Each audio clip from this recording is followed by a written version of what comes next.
మందిరములో పచ్చగా ఉన్నా. ఇది చాలా మంచి మాట. లోకంలో చాలా మంది లోక విషయంలో చాలా పచ్చగా కనబడతారు, అంటే సమృద్ధిగా. పచ్చగా అనే మాటకు అర్థం ఏంటంటే సకల ఐశ్వర్యాలు, సకల సమృద్ధి, అది పచ్చదనం. ఎండిపోవటం అంటే ఏమీ లేని నిరాదాయము అని అర్థం. ఎండిపోయిన చెట్టుకి ఎవరు వాల్యూ ఇవ్వరు, లేదా అది కట్టెలు నరికి పొయ్యకే పరిమితం కాజాలతాది. పచ్చని చెట్టు అయితే గనుక ఫలాల కొరకు ఎదురు చూస్తారు వారు. ఈ సంవత్సరం పూత అయిపోతే మరలా వచ్చే సంవత్సరం కొరకు, మరలా పూత కొరకు ఎదురు చూస్తారు.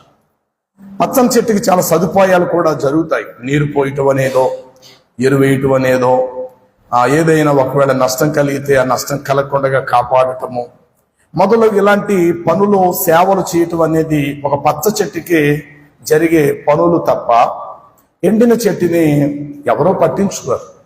ఏదో రోజు అది ఒరిగిపోతుంది, నేలకంట పడిపోతుంది, దారికి అడ్డుగా ఉంటుంది. దారిని పోయేవారు గొడ్డళ్లతో దాన్ని నరికేస్తారు, ఇంటికి తెచ్చుకొని పొయ్యిలో మంటగా కాల్చేస్తారు. ఇది ఎండిపోయినటువంటి చెట్టుకు ఉండేటువంటి దుస్థితి. పచ్చని చెట్టుకు ఉండేటువంటి వైభవం అనేటువంటిది చాలా విలువైనది, విశేషమైనది. లోకంలో చాలా మంది పచ్చగా కనబడటానికి ఇష్టపడతారు, కానీ దేవునిలో పచ్చదనాన్ని చాలా మంది కోల్పోతుంటారు. ఇది బాధాకరం. లోకంలో మనం పచ్చగా లేకపోయినా మనం పర్వాలా, అంటే అనుకున్నంత స్థితిలో మనం లేకపోయినా పర్వాలేదు, కానీ దేవునిలో మాత్రము పచ్చదనం మనం కలిగి ఉండాలి. అంటే సర్వసమృద్ధి, ప్రార్థనలో, విశ్వాసములో, భక్తిలో, నీతి కార్యాలయందు, దేవుని వాక్యమందు, దేవుని ఆసక్తి యందు, దేవుని సన్నిధి సహవాసమందు మొదలగు వీటి యందు ఎప్పుడు కూడా మనము ఆ ఆసక్తి పరులుగా మనం ఉండటం వలన మనము పచ్చదనాన్ని కలిగి ఉన్నాము అని చెప్పి తద్వారా మనకు రుజువు కాగలుగుతారు. లోకంలో చాలా మంది లోక సంబంధ విషయాలు పచ్చగా కనబడతారు, అంటే లోకములో అనేక విషయాల్లో వారు తలదూరుస్తారు, కనబడతారు. దేవుని విషయంలో చాలా వెనకబడి ఉంటుంటారు. ప్రతి చిన్న విషయంలో వారు లోక సంబంధమైన ప్రతి చిన్న విషయం వారు ముందుంటారన్నమాట.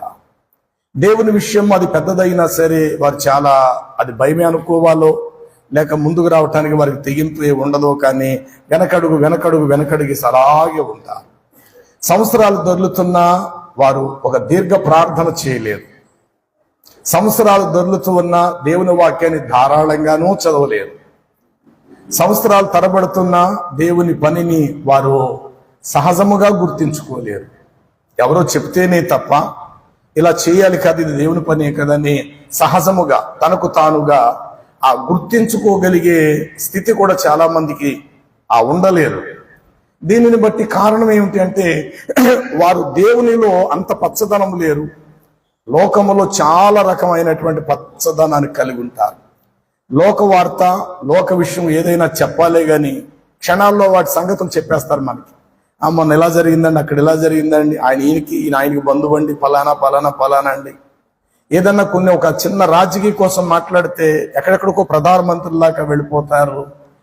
ఏ రాష్ట్రంలో ఎక్కడ ఏం జరిగింది, ఆ రాష్ట్రపు ముఖ్యమంత్రులు ఎవరు, అసలు ఏమేమి జరుగుతుంది, అన్ని విషయాలు చాలా చక్కగా చెప్పేస్తారు కొంతమంది. అంటే ఇలాంటి విషయాల్లో వారు చాలా ఆరితేరిన వారుగా ఉంటారు, సమృద్ధిగా ఉంటారు. అలాంటి విషయాల్లో జ్ఞానములోనో దేవుని విషయం వచ్చేసరికి కొందరి జీవితాలు పచ్చగా ఉండలేరు. ఇది బాధాకరం. అయితే దావీదు మహారాజు అయినప్పటికీ కూడా, దావీదు ఆ దేశ జనులకు చక్రవర్తి అయినప్పటికీ కూడా, రాజుగా ఎన్నో బరువులు, బాధ్యతలు మొదలగు ఎన్నో ఆయనకు ఉంటాయి అని ఉన్నప్పటికీ కూడా అతడు ఎట్లా ఉన్నాడు అని అంటే, అతడు దేవుని మందిరములో పచ్చని ఒలివల చెట్టు వలె నేనుంటిని. దేవుని మందిరములో నేను ఎట్లా ఉన్నానంటే పచ్చని ఒలివల చెట్టు వలె నేను ఉన్నాను. ఒలివల చెట్టు చేసే పనులు చాలా ప్రయోజనం. దాని నూనె దీపముగా మార్చడానికి, ఆయిల్గా, నూనెగా ఉపయోగపడుతుంది. అభిషేకించటానికి తల మీద దానిని ఉపయోగిస్తారు. గాయమైన వేళల్లో ఆ గాయం కట్టుకట్టడానికి ఆ నూనె ప్రయోజనకరంగా ఉంటుంది. నూనెను ఆహారానికి వండుకొని కూడా కడుపుకి ఆహారంగా వారు తినగలుగుతారు. ఇలా చెప్పుకుంటే నూనె పలు రకాలైనటువంటి ప్రయోజనం. అదే చెట్టు పచ్చగా ఉన్నప్పుడు దాని ఆకులు, దాని కాయలు కాస్తాది. ఆ కాయలను మరి గానుగులో వేసినప్పుడు దాని నుండి నూనె వస్తుంది. మన ప్రాంతాల్లో కొబ్బరి ఎలాగైతే గానుగులు వేస్తే ఆ యొక్క తిప్పితే అందులోంచి నూనె వస్తుంది, ఈ రీతిగా గానుగు నూనె కానీ ఎన్నో రకాల ఆయిల్ మనం చూస్తాం. అలాగే ఒలివ నూనె కూడా ఆ విధంగానే దానిని తిప్పినప్పుడు అందులోంచి ఆయిల్ బయటకు స్రవించబడతాది. కాబట్టి ఒలివ నూనె చాలా ప్రయోజనకరమైనది. అయితే ప్రియులారా, ఒక చెట్టు పచ్చగా ఉండటానికి 2 కారణాలు కావాలి. అంటే చాలా కారణాలు కావాలి, కానీ మొదట మంచి నేల అవసరం, రెండవది ఆ నేల సారవంతమై ఉండాలి, 3 ఆ నేల పల్లము గలదై ఉండాలి, 4 ఆ నేల రాట లేనిదై ఉండాలి, నీటికి చాలా అందుబాటులో ఉండగలిగేదై ఉండాలి ఈ నేల. అలాంటి నేలలో విత్తబడినప్పుడు అది ఒలివ చెట్టే కాదు, ఏ చెట్టైనా కాపు కాస్తుంది. విత్తనానికి మొదట కావలసింది సమృద్ధి గల పచ్చని సమృద్ధి గల సారవంతమైన నేల. ఆ నేల మంచిదై ఉండాలి, ఆ నేల మెత్తనిదై ఉండాలి, ఆ నేల రాళ్ళు లేనిదై ఉండాలి. నీరు పోస్తే గనుక వెంటనే ఆ నీటిని తన లోపలకు తెచ్చుకునేదై ఉండాలి ఒక నేల. రాతి నేల మీద నీళ్లు వేస్తే అట్లాగే ఉండిపోతాయి, కిందకంట దిగవు. కాబట్టి ఇప్పుడు ఏ విత్తనమైనా మొదట నేల, ఆ నేల పల్లము గలదై ఉండాలి, పల్లమున్న చోటుకి నీళ్లు వస్తుంది. ఆ నేల సారవంతమై ఉండాలి, అది మెత్తనిదై ఉండాలి, అందులో రాళ్ళని ఉండడానికి వీల్లేదు. సరే, ఇవన్నీ ఒక చెట్టుకు కావలసినటువంటి సకల విధాల సదుపాయాలు. అయితే రెండో మాట ఏమిటంటే, చెట్టుకి ప్రాముఖ్యమైనవి 2 కావాలి. ఒకటి, రాత్రిపూట దాని మీద కురిసే మంచు అవసరం. 2, పగటి వేళ దానికి కావలసిన వేరులకు కావలసిన నీరు అవసరం. ఈ 2 కూడా ప్రతి చెట్టుకి అవసరం. హోషేయ గ్రంథము 14వ అధ్యాయము 5వ వచనాన్ని మనం చదివితే వాక్యములో ఇట్లా వ్రాయబడి ఉంటుంది: చెట్టునకు మంచు ఉన్నట్లు నేను మీకు ఉందును, తామర పుష్పము ఎదిగినట్లు అతడు అభివృద్ధి నొందును, లెబానోను పర్వత దాని వేళ్లు తన్నును, అతని కొమ్మలు ఎలా పెరుగును? విశాలముగా అతని కొమ్మలు పెరుగును. చాలు చాలు. ఒలీవ చెట్టునకు కలిగిన గొప్ప సొగసు సౌందర్యము అతనికి కలుగును. చాలు. ఇవన్నీ ఎప్పుడు కలుగుతాయో తెలుసా? 5వ వచనంలో మాట స్టార్ట్ చేశాడు. చెట్టునకు మంచు ఉన్నట్లు నేను అతనికి ఉందును. నెంబర్ 1, మంచు దేవుడు. మంచు దేవుడు అనుకుందాం. మంచు ఎప్పుడు పైనుండే కురుస్తుంది. మంచు కూడా చాలా తెల్లగా ఉంటుంది. దేవుడు పరిశుద్ధుడు, దేవుడు పరిశుద్ధుడు. మంచు చాలా హిమాలయ పర్వతాలు, మంచు కొండలు చాలా తెల్లవిగా ఉంటాయి. కాబట్టి పైనుండి కురిసేటువంటిది మంచు. కాబట్టి పైనుండి కురిసేటువంటి మంచు చెట్టుకు ఎంత అవసరమో, చెట్టుకు మంచున్నట్లు నేను అతనికి ఉందును అన్నాడు. అంటే ఒక చెట్టు పచ్చదనం కలిగి ఉండాలి అని అంటే పైనుండి అనుగ్రహం అనగా మంచు చెట్టుకు అవసరం అని మనకు అర్థమవుతుంది. రెండవది, అదే చెట్టు పచ్చగా ఉండాలి అనంటే గనుక ఇర్మియా గ్రంథము 17వ అధ్యాయము 7వ వచనం చదివితే ఇలా ఉంటుంది: యెహోవాను నమ్ముకున్నవాడు యెహోవా వానికి ఆశ్రయముగా ఉండును, వాడు జలముల యొద్ద నాటబడిన చెట్టు వలె ఉండును, వాని వేర్లు కాలవల వారను దాని వేర్లు తన్నుకొని ఉన్నవి, ఎండ వెట్ట కలిగినను ఆ ఎండకు ఆ చెట్టు భయపడదు, దాని ఆకు ఎప్పుడు కూడా ఎలా ఉంటదంటే 365 రోజులు పచ్చగానే ఉంటుంది.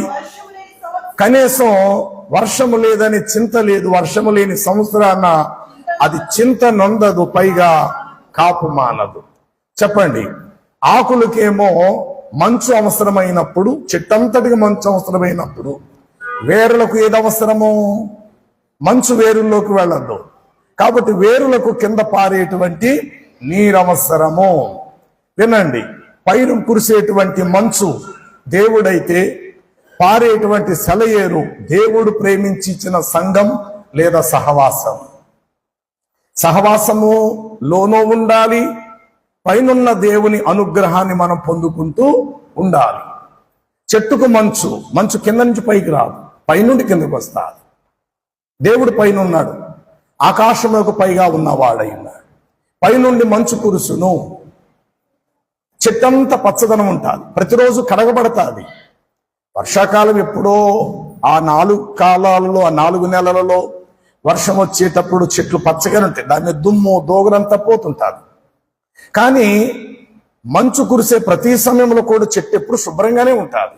ఏడు మంచు కూడా ఇంచుమించు తడి గలది, నీటి గలది, నీరు వర్షం వల్ల అంత కాకపోయినా హిమము అలా కురుస్తూ ఉంటది. కాబట్టి పచ్చదనం అనేటువంటి వైభవాన్ని ఇప్పుడు చూపిస్తూ చెట్టును శుభ్రముగాను పచ్చని ఆకులతో ఉంచగలుగుతాది మంచు. కాబట్టి ఇక్కడ మంచు దేవునికి సాదృశ్యమై ఉంటే అతని వేరులు కాలవ వేరున వారన దాని వేరులు తన్నును అన్నాడు. ఇక్కడ కాలవ అనే మాటకు, నది అనే మాటకు, ప్రవహించే సెలయేరు అనేటువంటి మాటకు దేవుడు స్వరక్తం ఇచ్చి సంపాదించిన సంఘం, సహవాసము, దీనితో మనం పోల్చాలి. కాబట్టి ఒక చెట్టు పచ్చగా ఉండాలి అనంటే నీకు సహవాసము అవసరం. సహవాసములో వాక్యము అనుగ్రహించేటువంటి దేవుడు మనకు అవసరము.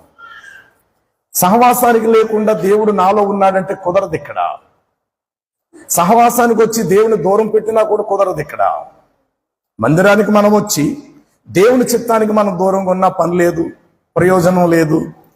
ఎక్కడో మనం ఉంటూ నా మనసులో దేవుడు ఉన్నాడండి, 3 పూట్ల ప్రార్థన చేసుకుంటానండి, ఎప్పుడు నేను బైబిల్ చదువుకుంటానండి, కాకపోతే నేను మందిరానికి వెళ్ళనండి అంటే కుదరదు. ఇక్కడ దేవుడు మనకు కావాలి, దేవుని వాక్యము దొరికేటువంటి దేవుని సన్నిధి సహవాసం కూడా మనకు కావాలి. అంటే వేరులకు నీరు అవసరము, చెట్టంతటికి కూడా మంచు అవసరము. అప్పుడే ఈ చెట్టు ఎట్లా ఉంటుంది అనంటే అది పచ్చగా ఉంటుంది. నేనైతే దేవుని మందిరములో పచ్చని వలివల చెట్టు వలి ఉన్నాను అని రాయబడినది. ఎప్పుడు పచ్చదనం అనంటే దానికి 2 అర్థాలు హోషేయలు మీరు చదివారు. చెట్టునకు మంచున్నట్లు నేను అతనికి ఎల్లప్పుడూ తోడుంటాను. మరి దేవుడు మనకు తోడుంటున్నాడా? దేవుడు మనకు తోడుండే స్థితిలో మనం ఉంటున్నామా? మనం వేసే ప్రతి అడుగులోనో, మనం వెళ్ళే ప్రతి చోట మనతో దేవుడు రావటానికి దేవుడు అందుకు ఇష్టపడుతున్నాడా? మోషే, నువ్వు వెళ్ళు ప్రతి చోట నేను నీకు తోడుగా వస్తాను అన్నాడు. అబ్రహమా, నేను నీకు కేడమును బహుమానమును నేను నీకు తోడై ఉన్నాను అని అంటాడు. హానోకు దేవునితో నడిచెను, దేవుడు అతనిని తీసుకొని పోయెను అనే మాటలు మనం చూస్తుంటుంటాం. వీరందరూ కూడా దేవుడు లేకుండా ప్రయాణం చేయలేదు. దేవుడితో కలిసి అడుగులు వేసుకుంటూ కలిసి వారు ప్రయాణం చేశారు. కాబట్టి ఎక్కడున్నా సరే దేవునితో నువ్వు ఉండాలి, నువ్వు సహవాసముతో ఉండాలి. చెప్పండి, దేవుడు నీతో ఉండాలి, నువ్వు దేవుని యొక్క సహవాసములో ఉండాలి. తద్వారా నువ్వేమవుతావు అనంటే పచ్చని ఒలివ చెట్టు వలె నువ్వు ఫలిస్తున్నావు అని చెప్పేసి తద్వారా రుజువు. నాకు బైబిల్ అంతా తెలుసండి, వాక్యం నా మనసులో దేవుడు ఆల్రెడీ ఉన్నాడండి అంటే అవి ఇక్కడ కుదరవు. దీనికి ఎగ్జాంపుల్, కంచంలో ఆహారం పెట్టుకొని కంచం నుండి అన్నం పెట్టుకుంటే ఎట్లా కుదురుద్ది? కంచంలో ఉన్న ఆహారం కడుపులోకి రావాలి, అప్పుడే మన ఆకలి తీరుతారు. అది క్రియారూపముగా జరిగి తీరాలి. మనం ఎక్కడో ఉండి నా మనసులో దేవుడు ఉన్నాడండి, మీకేం తెలుసు, నేను ఎంతగా ప్రార్థన చేస్తాను మీకేం తెలుసు అండి, అందరికంటే తెల్లవారుజాము 4 నేను లెగిస్తానండి, 10 అధ్యాయాల వరకు నేను చదువుతానండి, నేను దేవుడు అంటే నాకు మహాప్రాణం అండి. కరెక్టే, మరి దేవుని వాక్యం నేను సహవాసాన్ని ప్రేమిస్తానంటే మందిరానికి అయితే నేను రానండి, ఫెయిల్ అయిపోయినట్టు అక్కడ. కాబట్టి ఇక్కడ నీకు వేరులకు నీరు అందదు. పైనుండి మంచు అయితే నీకు కురవచ్చేమో, కానీ వేరులు బలం పొందుకోవటానికి, నువ్వు బలం పొందటానికి వేరులకు నీకు నీరు అందదు. కాబట్టి నదీ తీరం దగ్గరికి మనం వచ్చినప్పుడు అందుకంటాడు, దుష్టుల ఆలోచన చప్పున నడువక, పాపుల మార్గమును నిలవక, అపహాస్యకులు కూర్చున్న చోట కూర్చుండక, యెహోవా ధర్మశాస్త్రమందు ఆనందిస్తూ దివారాత్రములు దానిని ధ్యానించువాడు ధన్యుడు, అతడు నీటి కాలవల యోరను నాటబడినదై ఆకు వాడక తన కాలమందు ఫలమిచ్చు చెట్టు వలె ఉండును, దుష్టులు అలాగునుండక గాలి చెదరగొట్టు పొట్టువలే ఉండును. కావున న్యాయ విమర్శలలో దుష్టులను, నీతిమంతుల సభలలో పాపులు ఎప్పటికీ నిలువ నేరురని మొదటి సంకీర్తనలో ఆ మాట మనం చదువుతాం. కాబట్టి దుష్టుల ఆలోచన చప్పున నువ్వు నడవక, పాపుల మార్గమున నీవు నిలవక, అపహాస్యకులు కూర్చున్న చోట నీవు కూర్చుండక, యెహోవా ధర్మశాస్త్రమందు ఆనందిస్తూ, అంటే దేవుని వాక్యం గుర్తొచ్చినప్పుడల్లా నువ్వు చదవగలుగుతూ ఉండాలి. ప్రేరేపణ పుడుతున్నప్పుడల్లా నీ వాక్యాన్ని నువ్వు నెమరు వేసుకుంటూ ఉండాలి. సమయం దొరుకుతున్నప్పుడల్లా ప్రార్థన గదిలోకి నువ్వు వెళ్ళి నీ బైబిల్ తెరుచుకుని వాక్యాన్ని నువ్వు ధ్యానిస్తూ ఉంటుండాలి. తద్వారా నువ్వు దేవుడు దగ్గర కాగలుగుతాడు. ఆదివారం మనం మందిరానికి వెళ్తున్నామని బైబిల్ ఆదివారానికి మనకు పరిచయం కాకూడదు. ఆదివారం సహవాసం మనకు పరిచయం కావచ్చునేమో, కానీ బైబిల్ గ్రంథము, దేవుని వాక్యము ప్రతి దినము మనకు పరిచయం అయి ఉండాలి. దేవుని వాక్యము ప్రతి దినము మనకు పరిచయం అయి ఉండాలి. ఆదివారం మనకు సంఘం పరిచయం అయితే ఉండొచ్చు గాక. అనుదినము దేవుని వాక్యము ధ్యానించువాడు ధన్యుడు. కాబట్టి ఇక్కడ నేనైతే దేవుని మందిరములో పచ్చని ఒలీవ చెట్టు వలె ఉన్నాను అని అన్నందుకు ఎట్లా ఉంటే మనము పచ్చదనం కలిగి ఉంటామంటే అందుకు రెండు ముఖ్యమైన విషయాలు. ఇంకా చాలా విషయాలు చెప్పాను. మొదట విత్తనం, ఒక మంచి నేల, ఆ నేల మెత్తనదై ఉండాలి, అందులో రాళ్ళు ఉండకూడదు, ఆ నేల సారవంతం గలదై ఉండాలి. ఇలా చెప్పుకుంటూ వెళితే ఒక విత్తనం పెరిగి వృక్షం అవటానికి చాలా మెట్లు అవసరం. కానీ ఇవన్నీ నేను చెప్పట్లే, కానీ రెండు విషయాలు మీ ముందు ఉంచుతున్నా. నెంబర్ 1, చెట్టుకు మంచు అవసరం, అంతే. 2, అదే చెట్టు వేరులకు నీరు కూడా అవసరం, అంతే, చాలు. ఇక నేల సంగతి, మంచి నేల, చెడ్డ నేల, ఇవన్నీ పక్కన పెడదాం. పైనుండి కురిసేటువంటి మంచు దేవునికి సాదృశ్యం అని చెప్పాడు. చెట్టుకు నేను మంచు తోడున్నట్లుగానే నేను నీకు తోడై ఉంటాను అన్నాడు. దేవుడు మనకు తోడై ఉండాలి. ఆయన మనకు తోడై ఉండకపోతే కొన్ని సమస్యలు మనం నలిగిపోవాల్సి వస్తారు, కొన్ని ఇరుకులకు మనం, ఇబ్బందులకు మనం గురైపోవాలి. ఆయన ఉండటం వలన మనకు ఆలోచనిస్తాడు, ఇరుకు నుండి మనం తప్పిస్తాడు. నష్టపోవలసిన సమయంలో దేవుడు చేపట్టుకుని ఆపుతాడు. ఇవ్వక నువ్వు నష్టపోతావు, అలా ఉంచు, నేను చూసుకుంటాను ఈ విషయంలో.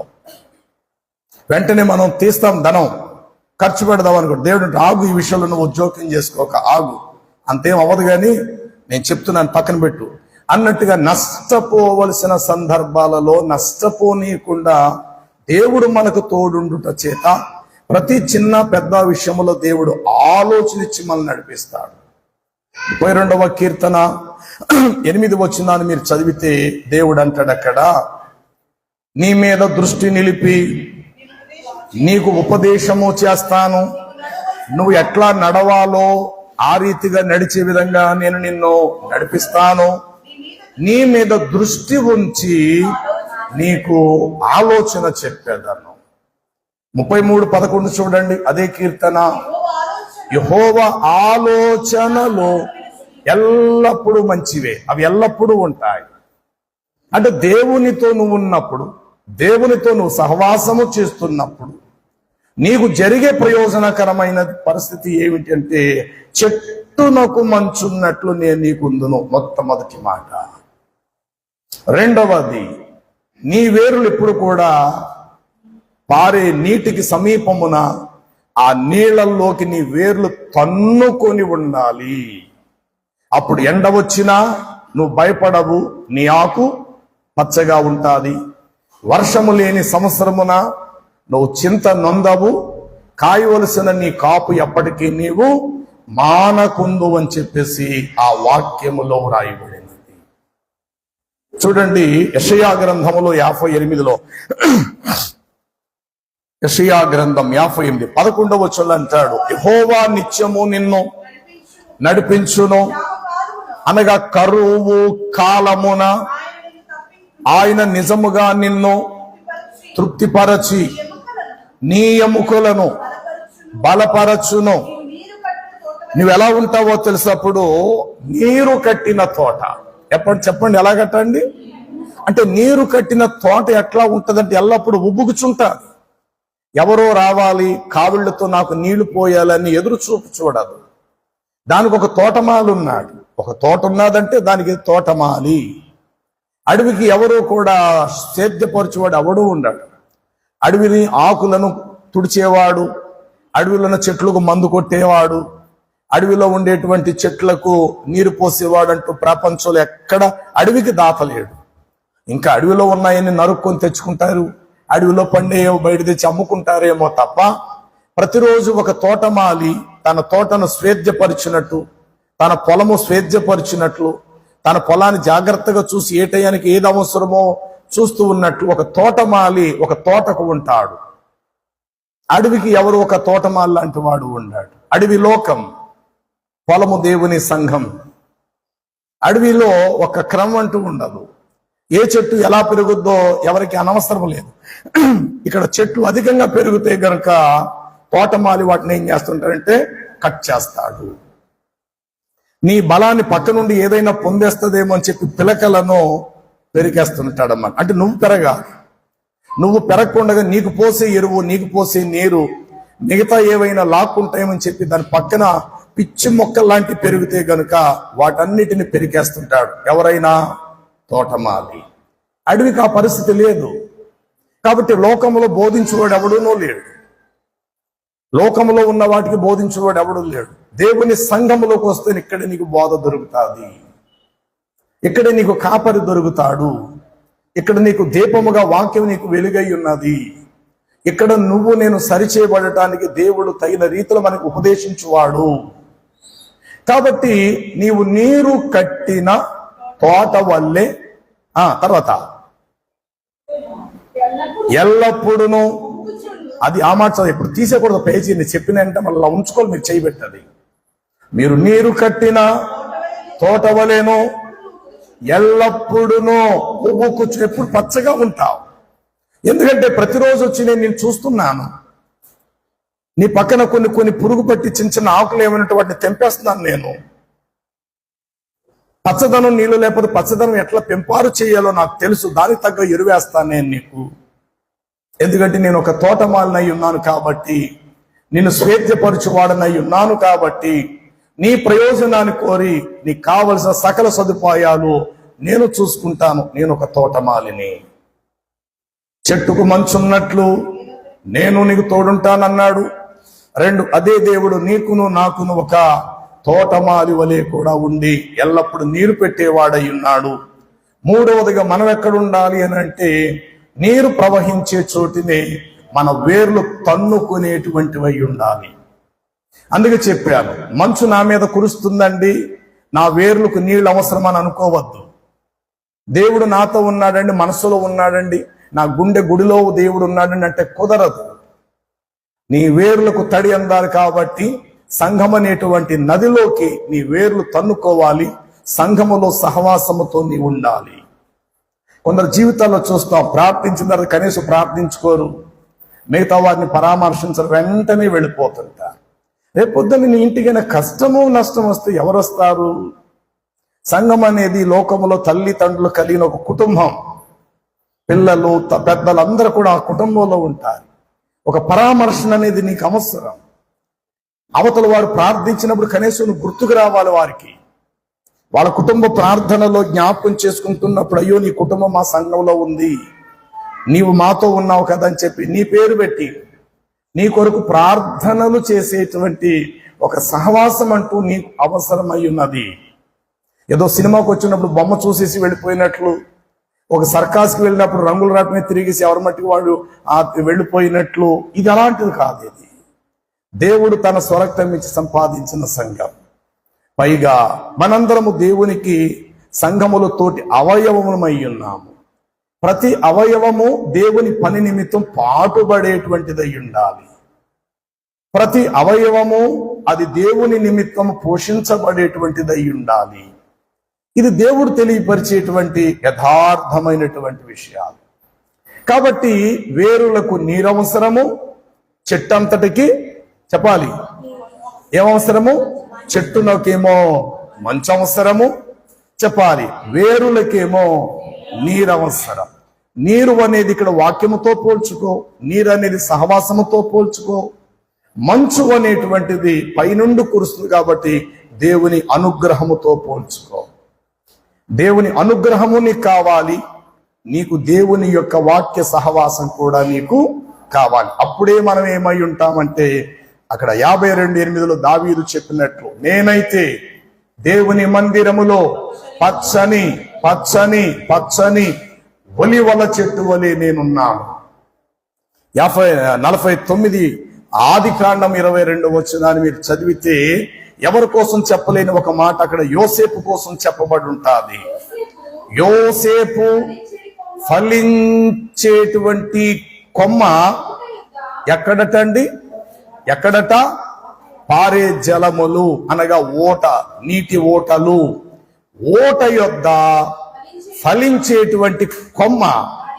అందుచేత అతడు బాగా పెరిగి విశాలవంతమైన వృక్షంగా మారి అతని రెమ్మలు గోడలు గోడలు గోడలు మీదకు పైకంట వెక్కి వ్యాపించును. ఎక్కడ దాకా ఎక్కినయటండి? గోడలు గోడలు హద్దులు దాటుకుంటూ. యోసేపు ఫలించే కొమ్మ. అతని కొమ్మ ఒకటి కనాను కరువులో ఉన్న అన్నగారి దగ్గరికి వచ్చింది. ఒక కొమ్మ చెయ్యందించింది. మీరు అన్న ఆకలితో ఉన్నారు, రండి నా దగ్గర ధాన్యం దొరుకుతుంది, మీరు వచ్చి తినండి రా బాబు అని. ఒక అన్నలకే కాదు సుమా, ఆ చుట్టుపక్కల ఉన్న సకల దేశాలు కూడా 7 సంవత్సరాలు కరువులో ఉన్నప్పుడు ధాన్యాగారం అంతటి మీద యోసేపు అధికారి అయ్యుండెను. అతని కాళ్ళ మధ్య నుండి ధాన్యాన్ని కొనుగోలు చేసుకుంటున్నారు. చుట్టుపక్కల దేశ ప్రధానులు, రాజులు సైతము వచ్చి యోసేపు దగ్గరకు వచ్చి అవి కొనుక్కొని తీసుకొని వెళుతూ ఉన్నారు. మరి యోసేపు యొక్క ముందు స్థితి ఏమిటి?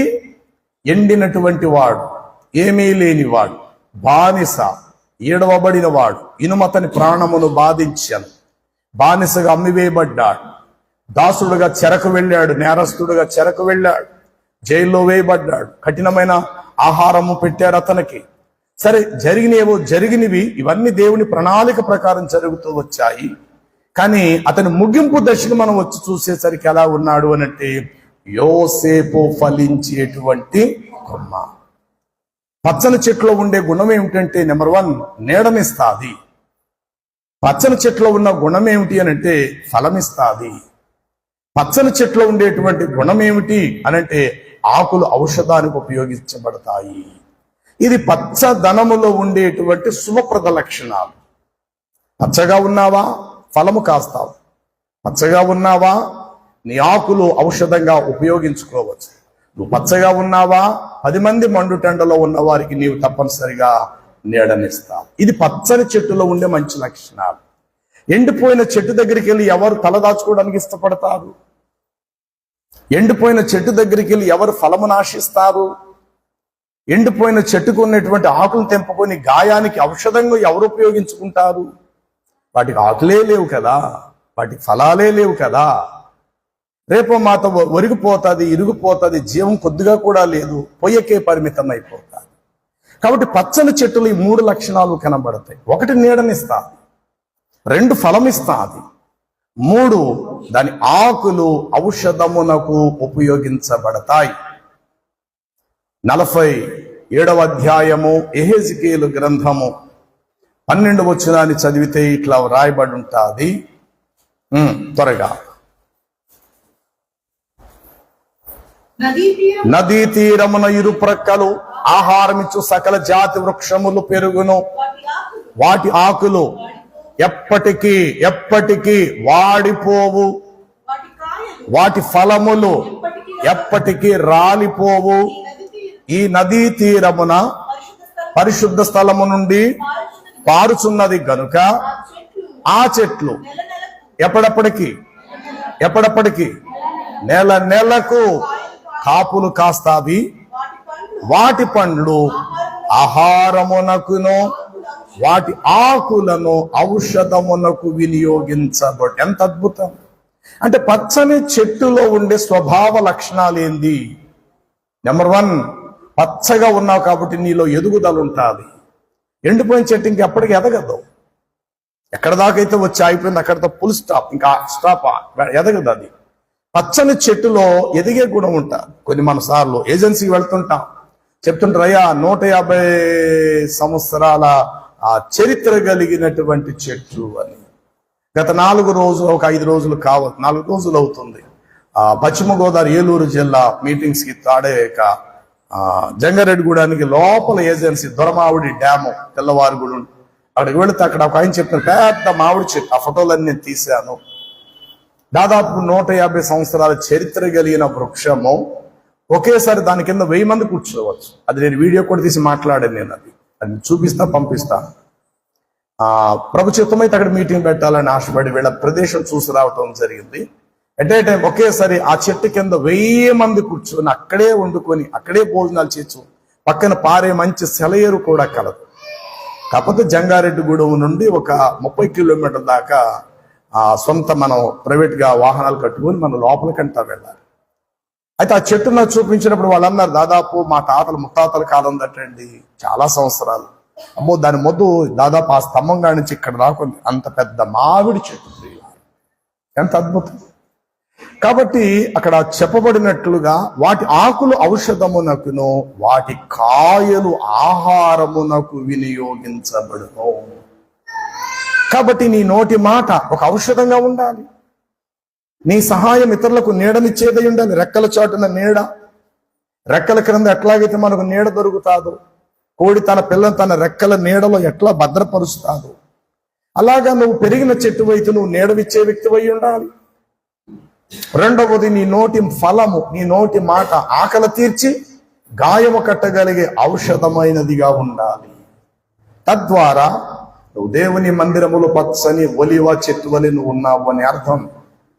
ఈ మాట ఎవరికి ప్రయోజనం లేకపోతే, నువ్వు పలుకుతున్నటువంటి మాటలో జీవము లేకపోతే, నువ్వు అందించేటువంటి మాట అవతల వ్యక్తి హృదయములో ఆ మాట నాటబడకపోతే గనుక మనము తల్లి గర్భములో ప్రాణము లేని పిండం బయటకు వచ్చినట్లుగానే మన జీవితాలు ముగించబడతాయి. ప్రాణము లేని పిండం కడుపులోంచి బయటకు వస్తే ఎవరు కావాలి? ఎవరు ఉంచుకుంటారు దాన్ని?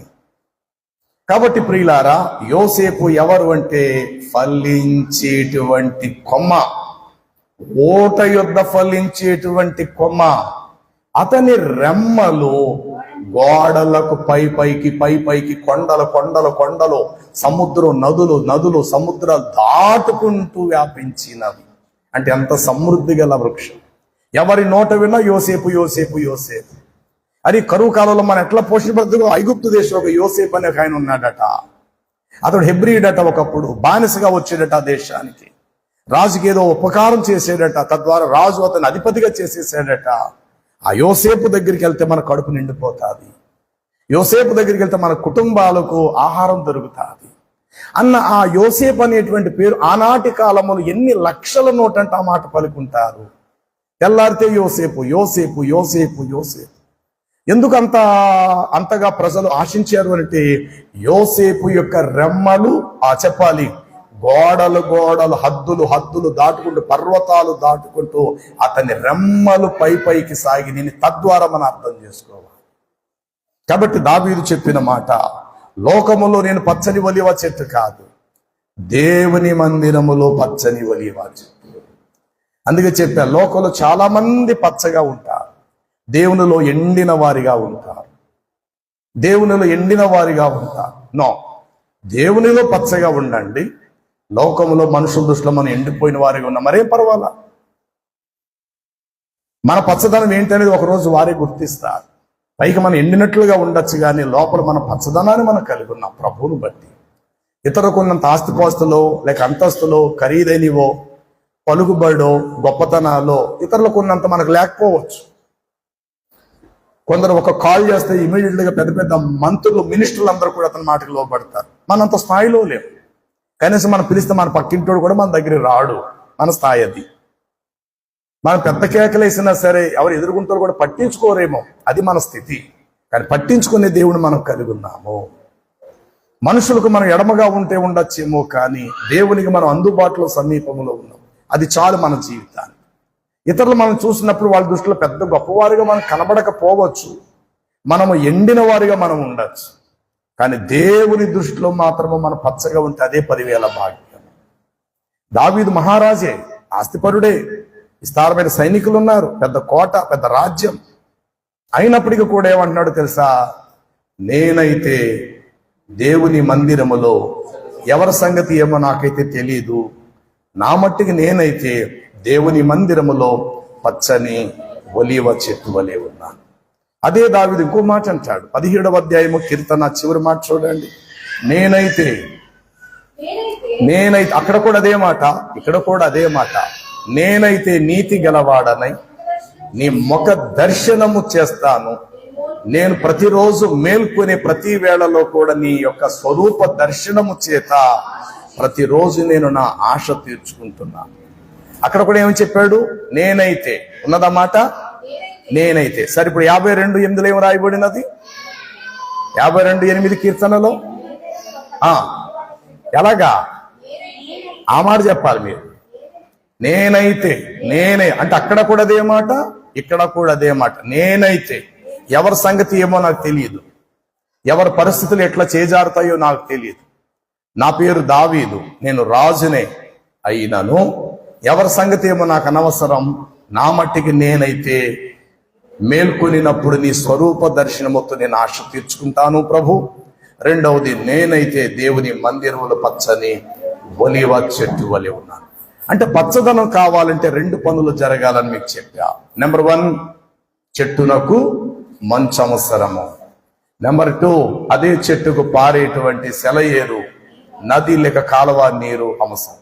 వేరులేమో నీళ్ళల్లో తన్నుకోవాలి, చిటారి కొమ్మలేమో మంచును ఆస్వాదించాలి.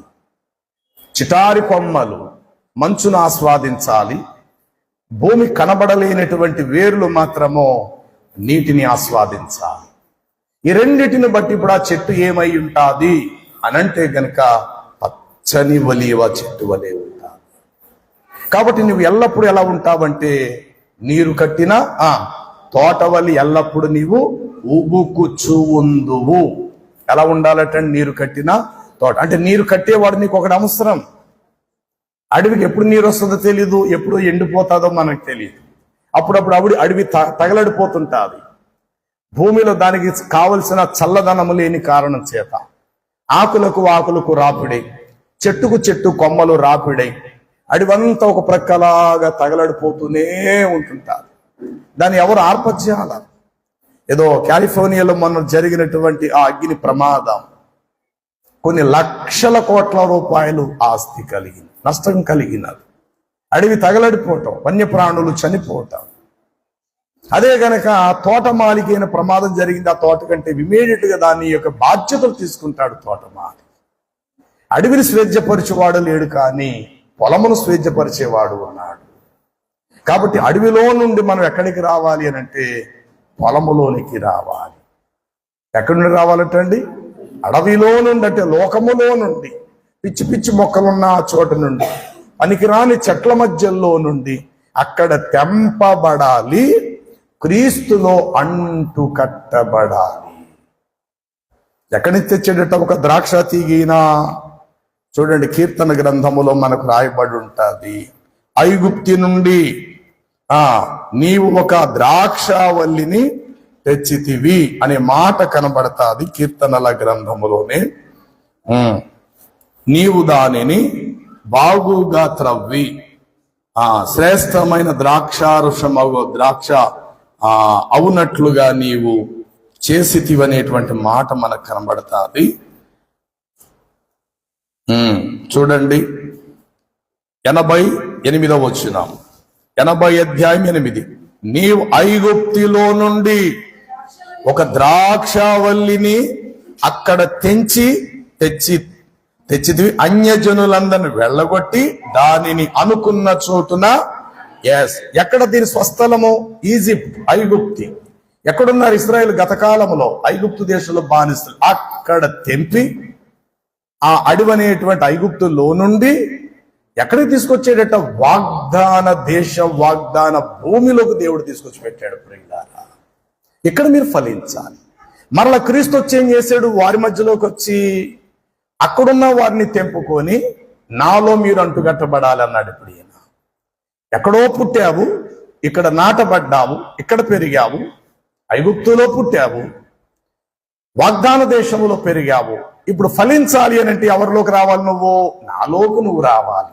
నా యందు మీరును, మీ యందు నా మాటలు వినుట వల్ల మీరు బహుగా ఫలించెదరు. ఎంత అద్భుతం! కాబట్టి ఐగుప్తులో నుండి ఒక దాన్ని తీసుకొచ్చి నాటిదివి, దానికి తగిన స్థలము నీవు సిద్ధపరిచితివి, దాని వేరు లోతుగా పారి అది దేశమంతటా వ్యాపింప చేసితివి, దాని నీడ కొండలనే కప్పెను. అబ్బాబా, అంటే కొండలకు దాటుకుంటూ పోయిందట.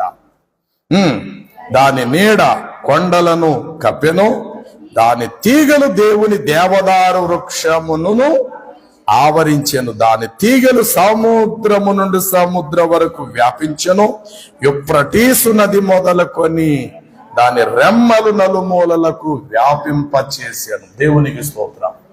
కాబట్టి దేవుని వాక్యములు చాలా విలువైన విషయాలు దేవుడు సంఘమును గూర్చి, ఆత్మీయంగా ఎదిగే విశ్వాసులమైన మన గూర్చి ఎన్నో విషయాలు దేవుడు ఆత్మీయంగా పొందుపరిచాడు. వాటిని గుర్తించడానికి దేవుని ఆత్మజ్ఞానం మనకు అవసరము. ఒక్కొక్క దానికి ఒక్కొక్క మాట సంబంధం కలిసి ఉంటుంటారు. కాబట్టి ఇక్కడ నెంబర్ 1 మొదటి మాట మనం మర్చిపోద్దు. నేనైతే దేవుని మందిరములో పచ్చని ఒలివల చెట్టు వలె ఉన్నాను. మరలా చెప్తున్నాను, మంచు నీకు అవసరము, వేరులకు నీరు అవసరము. పారే నీరు దేవుని యొక్క స్వరక్తం ఇచ్చి సంపాదించిన సంఘం. అలాగే మంచు పైనుండి పడేటువంటి దేవుని యొక్క అనుగ్రహం. మంచు ఎప్పుడు తెల్లగా ఉంటుంది, అనగా పరిశుద్ధ దేవుడు, పరిశుద్ధమైనటువంటి మంచు తెల్లగా ఉంటారు. పారేటువంటి సెలయేరు వాక్యము, దేవుని యొక్క సహవాసం. నీకు 2 అవసరం. పైనుండేటువంటి దేవుని అనుగ్రహం కావాలి, 2 దేవుని యొక్క సంఘ సహవాసము కూడా నీకు అవసరమై ఉన్నది.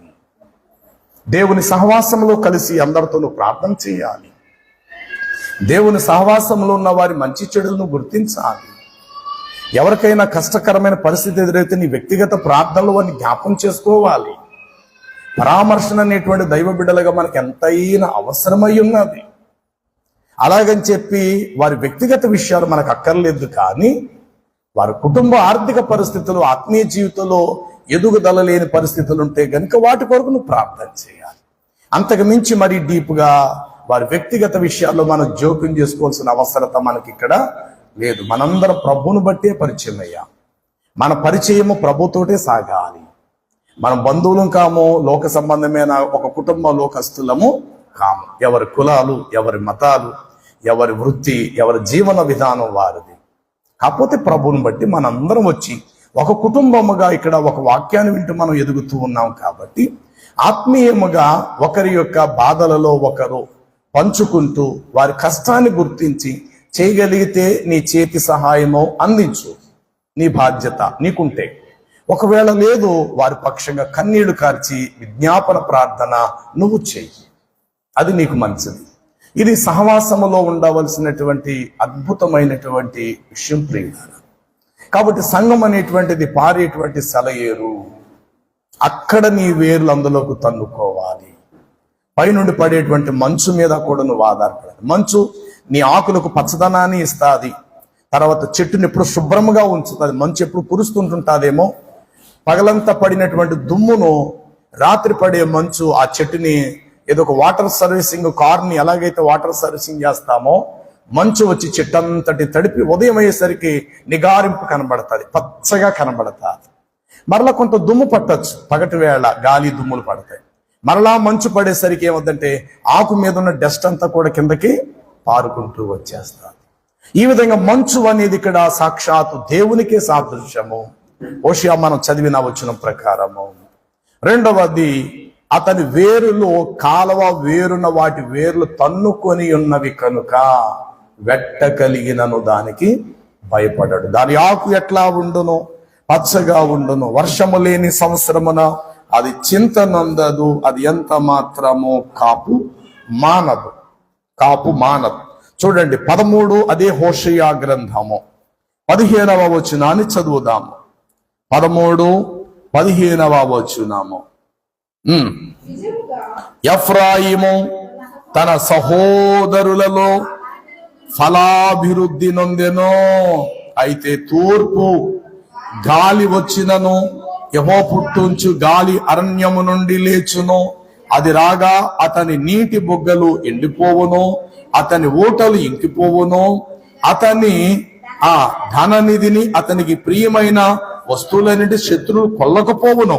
అయినా సరే కిందకు వచ్చేసరికి అక్కడ ఏమంటాడంటే 14వ అధ్యాయము ఆ చివరి మాటలో మనము చూస్తే కనుక 8వ వచనం ఎఫ్రాయిం అంటాడు, ఇక బొమ్మలతో నాకేమి నిమిత్వము. చూడండి, ఎఫ్రాయిం అంటున్నాడు, ఇక బొమ్మలు విగ్రహములతో నాకింకేమి నాకు నిమిత్వము. నేను ఆలకించున్నాను, నేను ఎఫ్రాయిమును గూర్చి విచారణ చేయుచున్నాను, నేను చిగురు పెట్టు సరళ వృక్షము వంటి వాడను. చాలు. పై మాటలు మీరు చదివితే కొంత గాలి దెబ్బ వచ్చింది, కొంత నష్టము కలిగినది.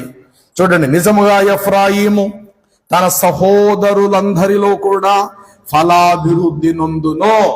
మొదటి 15వ వచనం మనం చదివి 13వ అధ్యాయము 15వ వచనంలో చదివాం. 14వ అధ్యాయం వచ్చేసరికి సరిచేయబడ్డాడు ఆయన. ఇక నాకు విగ్రహములతో పని ఏమి నిమిత్వము, ఇక నాకు వాటితో పూజించవలసిన అవసరత నాకు లేదు, నేను అన్యాచారాన్ని విడిచిపెట్టేస్తున్నానని ఒప్పుకున్నాడు. ఎప్పుడైతే అలా జరిగినదో అప్పుడు దేవుడు ఏమంటున్నాడో తెలుసా, నాకింకా ఏమి నిమిత్వము అని చెప్పగా అప్పుడు నేను చిగురు పెట్టు సరళ వృక్షము వంటి వాడను, నా వలననే ఇప్పుడు నీకు ఫలము కలుగును. దేవునికి స్తోత్రం. నా వలన నీకు ఏం కలుగును? ఫలము కలుగును. మరి ఫలము లేకపోతే ఏం ప్రయోజనము? 3 సంవత్సరాలు బట్టి ఎదురు చూస్తున్నాను, ఆకులు తప్ప ఫలములేమీ దొరకలేదని తోటమాలితో చెప్తే తోటమాలి అయ్యా ఈ సంవత్సరం కూడా దానిని ఉండనిమ్మని బ్రతిమలాడాడు. చూడండి, మత్తయి సువార్త 3వ అధ్యాయము, మత్తయి సువార్త 10 వచనాన్ని మనం గమనిస్తే ఇట్లా వ్రాయబడి ఉంటుంది, ఇదిగో ఇప్పుడే గొడ్డలి చెట్లు వేరున ఉంచబడి ఉన్నది గనుక మంచి ఫలములు ఫలింపలేని ప్రతి చెట్టును నరకబడి అగ్నిలో వేయబడును. మారు మనసు నిమిత్తం నేను నీళ్లలో బాప్తిసం ఇచ్చున్న నా వెనక వచ్చేవాడు నాకంటే శక్తిమంతుడు, పరిశుద్ధాత్మతో అగ్నితో ఆయన మీకు బాప్తిస్వం ఇచ్చును. చాలు. ఏం రాయబడింది? ఇదిగో ఇప్పుడే గొడ్డలి ఎక్కడున్నది? కరెక్ట్ గా కొమ్మల దగ్గర లేదు. ఒక కొమ్మ నరిగితే ఇంకో కొమ్మ ఉంటుంది, ఇంకో కొమ్మ నరిగితే ఇంకో కొమ్మ ఉండొచ్చు. ఎందుకంటే 100ల కొలది కొమ్మలు ఉండొచ్చు ఒక చెట్టుకి, చాలా కొమ్మలు ఉంటాయి. కొమ్మలు నరికే గొడ్డలు కాదు ఇది. ఏం నరికేది? ఇది చెట్టు యొక్క మొద్దును నరికేసేసేటువంటి చెట్టు ఆ గొడ్డలి. ఇక కుతుకులోకి నరికేస్తే ఇంకేముంటుంది చెప్పండి? ఏమైనా ఉంటుందా? ఒక కొమ్మ నరికే అడ్డొచ్చిందని ఇంకో 10 కొమ్మలు ఉన్నాయి దాన్ని, ఏం పర్లా. కానీ బొత్తిగా గొడ్డలితో చెట్ల వేరునే నరికేస్తే అది ఎక్కడ ఉంటుంది? చూడండి, యెషయా గ్రంథము 27వ అధ్యాయం 3వ వచనం చదివితే దేవుడు అంటాడు, యెహోవానగు నేనే దానిని కాపు చేయుచున్నాను, ప్రతి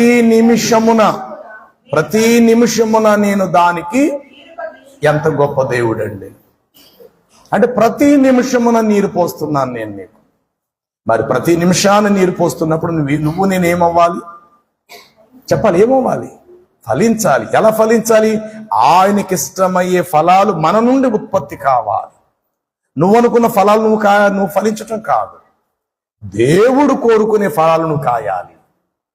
నువ్వు నేను అనుకునే ఫలాలు కాస్తే అది దేవుడికి ఇష్టం కాదండి.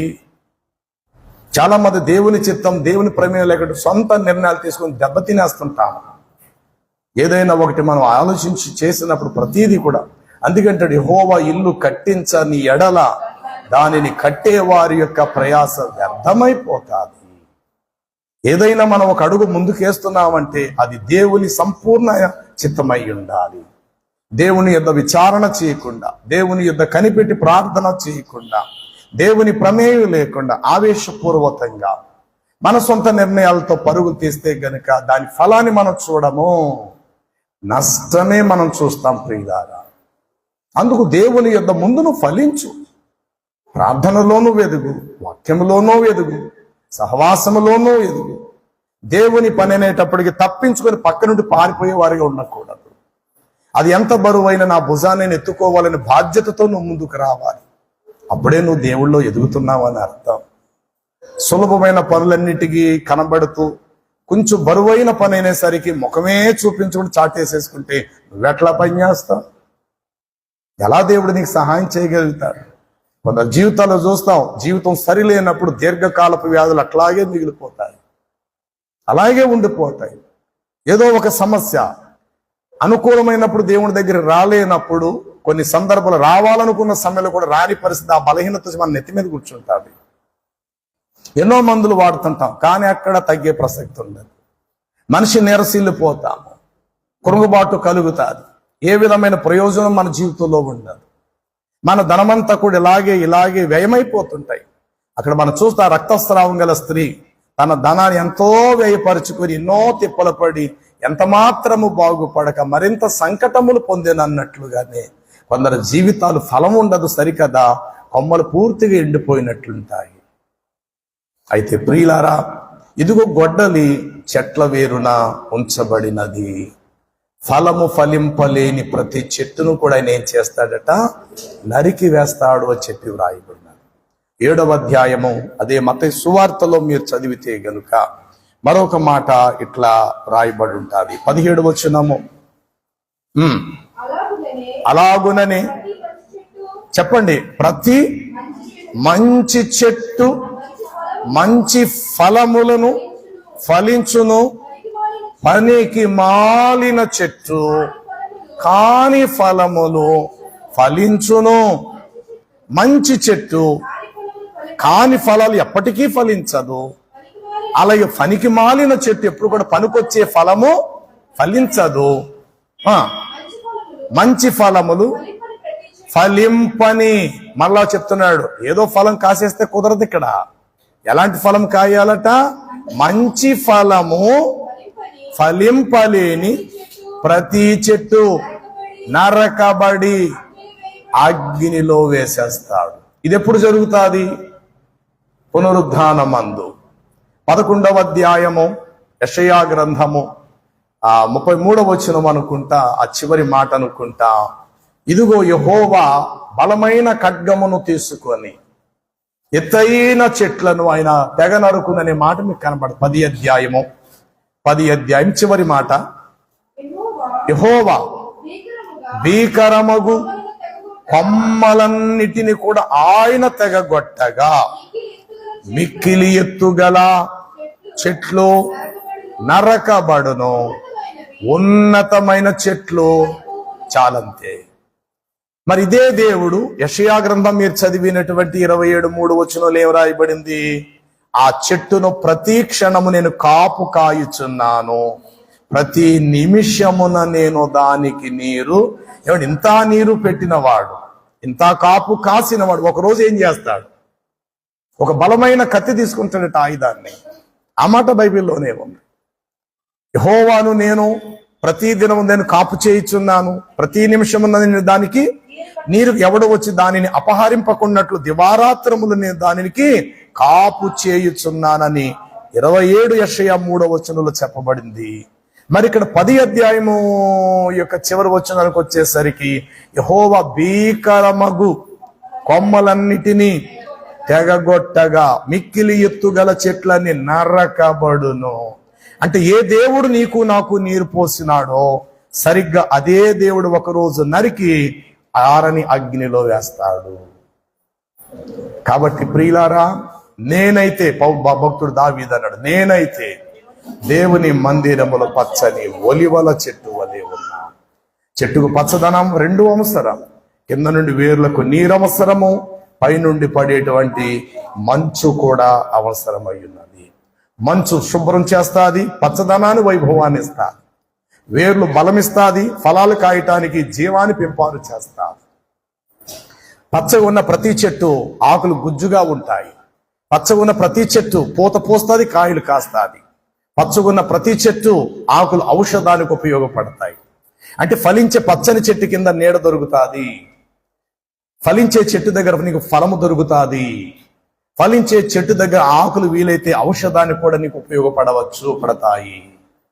అదే ఎండిన చెట్టు దగ్గర మీరు వెళ్ళండి, వాటి కట్టెలు పొయ్యికి మాత్రమే పరిమితం అవుతాయి. కాబట్టి ప్రభు నందు ప్రియులారా, దేవుడు ప్రేమించి ఒక నెల మన ఎదుట ముగిస్తున్నాడు. దేవుడు చివరి ఆదివారానికి మనం వచ్చినాము. కాబట్టి వాక్య ప్రకారంగా అది మనం ప్రతి ఒక్కరు కూడా, అవును ప్రభువా, నేనైతే ఎక్కడ పచ్చదనం కలిగి ఉన్నానో, లోకములోన మీలో నాకు పచ్చదనం కావాలి ప్రభువా, లోకములో కాదు. యోబు గ్రంథములో అంటాడు 14:7 చెట్టు నరకబడిన తర్వాత అది మరలా చిగురించునని నమ్మకము దానికి కలదా? దాని మొద్దు భూమిలో పాతదైపోయినను, దాని వేరు భూమి అడుగులో పాతబడిపోయినను, దాని అడుగు మొద్దు మట్టిలో చీకుపోయినప్పటికీ నీటి వాసన మాత్రము చేత అది మరలా చిగురించును, లేత కొమ్మలు మరలా దానికి వేయును అని వ్రాయబడిన. ఎస్, లోకములో ఒకవేళ అలాంటి పరిస్థితిలో చిదిగిపోయే పరిస్థితి వచ్చినా, దేవుడు ఎక్కడో మొద్దుగా, దేవుడు నరకలేదు, కానీ పరిస్థితిని బట్టి మన జీవితం అణగారిపోయినది. అంత అట్టడుగు స్థితిలోకి వెళ్ళిపోయినా సరే దేవుడిని పెంచాలి అనంటే గనుక నీకు నీరక్కర్లేదట, నీటి వాసన మాత్రము చేత మరలా నిన్ను పుష్పింపచేస్తాడు. దేవుడు నిన్ను పుష్పింపచేస్తాడు. నీకు సమృద్ధి గల కాయలు కాసే ఆ స్థితికి దేవుడు నిన్ను నడిపించగలుగుతాడు. కాబట్టి ప్రియులారా, ప్రభు వాక్యం వింటున్నటువంటి మనం ప్రభు దగ్గర మనం తెలుసుకోవాల్సింది, లోకంలో పచ్చదనం కాదు, ఈ లోకంలో కనబడే అంగువార్బాటాల పచ్చదనం ఒకరోజు ఎండిపోయే పరిస్థితికి వస్తుంది ప్రియులారా. కాబట్టి దేవునిలో పచ్చదనాన్ని కలిగి ఉండండి. పచ్చదనం మనకి ఎప్పుడు వస్తుందంటే, వాక్యానికి నువ్వు దగ్గరగాను, సహవాసానికి దగ్గరగాను, దేవుని యొక్క మాటకు విధేయత మనం చూపాలి. ఆయన సహవాసంలో మనము పాలు పంపులు పొందాలి. దేవుని వాక్యాన్ని హృదయపూర్వకంగా మనం స్వాగతించాలి. ఆయన సహవాసములో ఉన్న ప్రతి బాధ్యతను మనము గుర్తించాలి. దేవుని బిడ్డల కొరకు విజ్ఞాపన ప్రార్థనలు మీ మట్టికి మీరు చేయాలి. ప్రతి ఒక్కరితో మీకు పరిచయము, పరామర్శన అనేది దైవ బిడ్డలుగా మీకు అవసరమై ఉన్నది. ఎవరి కష్టాల్లో బాధల్లో ఉన్నారో బైబిల్లో వ్రాయబడింది, ఒకరి నిమిత్తం ఒకరు ప్రార్థన చేసుకొనండి, చేయండి అని కూడా వ్రాయబడినది. అలాగే ఎవరు సమస్యలు ఉన్నారో వారి కొరకు బాగున్నారు కాబట్టి మీరు ప్రార్థన చేయాలి. ఒకరు బాధల్లో ఒకరు పాలు పంపులు పొందాలి. సాధ్యమైతే చేతి సహాయం అందించేంత సహాయం అందించండి. అది అందించలేని స్థితిలో ఉన్నారా, కనీసం వారి కొరకు ప్రార్థన అయినా మీరు చేయండి, వారిని పరామర్శించండి. ఇది ప్రభు మనకు నేర్పిస్తున్న పాఠం. ఇలా నువ్వు చేయటాన్ని బట్టి అది నువ్వైనా నేనైనా, తద్వారా మనం పచ్చదనము కలిగి ఉన్నావని అందుకు సమృద్ధి గల కొండ గుర్తు. అలా లేకపోతే ఒక పక్క మనం ఎండిపోతున్నామని అర్థమవుతుంది సుమా. ఎండిపోయే స్థితిలో ఉంచాలని దేవుడికి ఇష్టం లేదు. కానీ నీరు కట్టిన తోట వలి ఎల్లప్పుడూ నువ్వేమవ్వాలంట, ఉబ్బుగుచుండాలి. అట్టి కృపా ప్రభు దయచేయునుగాక.